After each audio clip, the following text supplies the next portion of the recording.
એક રાજા પાસે એક પંડિત માગવા માટે ગયો. ભિખારી પણ માગે અને પંડિત પણ માગે, પણ તેમના માગવામાં ફરક હોય. પંડિત અક્કલ હોશિયારથી ચલાવીને માગે. તેણે રાજાને એક શ્લોક ગાઈ સંભળાવ્યો.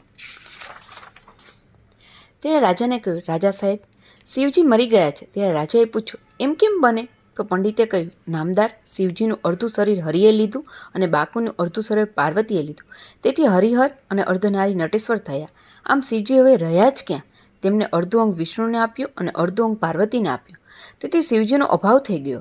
જેમ વૃક્ષ ખલાસ થઈ જાય ત્યારે તેના પરના પક્ષીઓ ઉડી જાય, તેમ શિવજીનો અભાવ થતાં તેમનામાં રહેલા બધા જ ગુણો પણ ચાલ્યા ગયા. શિવજીના માથે રહેલી ગંગા સાગરમાં ચાલી ગઈ. અર્ધચંદ્ર આકાશમાં ગયો. તેમના ગળામાં રહેલો સપ પાતાળમાં ગયો. તેવી જ રીતે શિવજી પાસે 2 ગુણો હતા, સર્વજ્ઞત્વ અને અધીશ્વરતા. આ બંને ગુણો તમારી પાસે આવ્યા અને બાકીનો રહેલો છેલ્લો ગુણ, ભિક્ષા માગવી, તે મારી પાસે આવ્યા. આમ તમે રાજા થયા અને હું ભિક્ષાર્થી થયો. તે યોગાનું યોગ જ છે. રાજા ડાયો હતો. તેણે કહ્યું, પંડિતરાજ, તમને 2 પૈસા જોઈતા હોય તો લઈ લો, તેની મારી ના નથી. પણ તમને એક વાત કહું કે આ જગતમાં કોઈને કશું મફતનું મળતું નથી.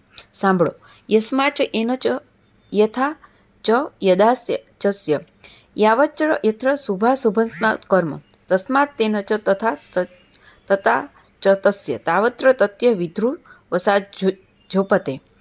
જે કારણથી, જે સાધન વડે, જે સમયે, જેટલું ધન અને જે ઠેકાણે શુભ કેવા અશુભ કર્મ જે કોઈ કરે તેને તે કારણ, તે સાધન વડે, તે રીતે, યોગ્ય સમયે તેટલું અને તે ઠેકાણે ફળ મળે છે.